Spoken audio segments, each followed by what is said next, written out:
Puji Tuhan sahabat DKB, karena pada hari ini kita kembali dapat berjumpa dalam acara Wasiat Kekal berupa renungan firman Tuhan yang memandu kehidupan kita. Saya Pendeta Arlianus Larosa.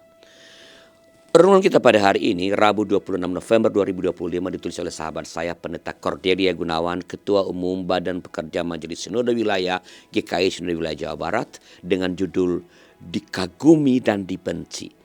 Didasarkan pada kitab Nabi Yesaya pasal 60 ayat 8 sampai 16, dan kita akan membaca Yesaya 60 ayat 15 sebagai dasar dari permenungan kita pada hari ini. Mari kita berdoa sebelum membacanya.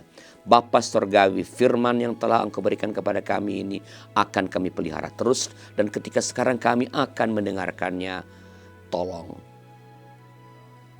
kami supaya boleh mengerti dengan benar, boleh mengerti dengan sungguh-sungguh, dan punya keberanian untuk mengerjakan firman Tuhan dalam kehidupan kami sehari-hari. Dalam nama Tuhan kami, Yesus Kristus. Amin. Saya bacakan sahabat Yesaya 60 ayat 15. Dengarkanlah firman Tuhan. Sebagai ganti keadaanmu dahulu ketika engkau ditinggalkan, dibenci, dan tidak dilalui seorang pun, sekarang aku akan membuat engkau menjadi kebanggaan abadi, menjadi kegirangan turun-temurun. Sahabat, dalam perjalanan kehidupan kita tidak akan berhenti pada satu titik atau kondisi yang sama. Tidak. Hidup akan terus berubah dan berjalan. Akan ada saat di mana banyak orang peduli dan mengagumi kita, tetapi akan tiba saatnya juga, atau kita juga harus siap-siap untuk menghadapi saat di mana kita merasa sendiri, bahkan merasa kesepian. Bangsa Israel pernah menjadi bangsa yang besar dan mampu mengalahkan banyak musuh.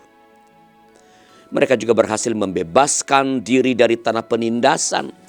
Namun mereka juga pernah menjadi bangsa yang kalah akibat meragukan Tuhan serta melakukan banyak pelanggaran di hadapan Tuhan.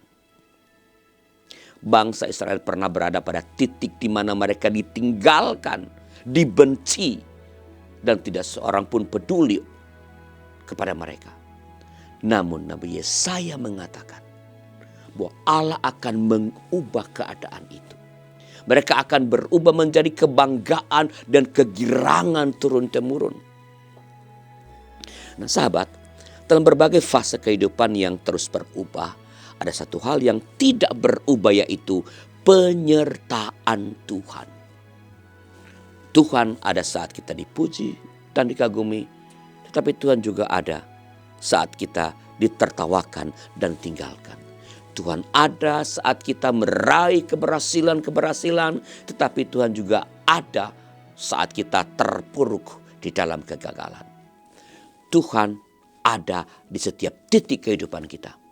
Kita mungkin tidak akan selamanya berada di satu titik, tetapi Tuhan akan selalu ada dalam setiap titik kehidupan kita. Bila ada pengalaman saudara di mana saudara merasa Tuhan tidak menopang, tidak menolong, dan pada akhirnya Anda kembali merasakan pertolongan Tuhan, silakan tulis di kolom komentar supaya diberkat bagi para sahabat yang lain. Dan jika ada di antara saudara yang ingin didoakan, silakan sampaikan kepada kami lewat nomor 0812 8188 9191. Mari berdoa. Bapa di surga, terima kasih pada hari ini Tuhan kembali mengingatkan kami bahwa Engkau Allah yang selalu ada dalam setiap titik perjalanan hidup kami.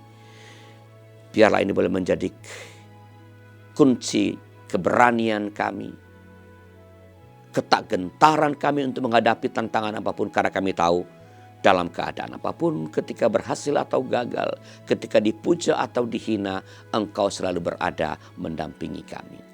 Terima kasih Bapa atas penyertaan-Mu yang tak pernah berhenti atas hidup kami. Dalam nama Tuhan kami, Yesus Kristus. Amin. Demikian sahabat renungan kita pada hari ini. Jangan lupa subscribe, like, dan bagikan kepada sebanyak mungkin orang. Tuhan beserta saudara.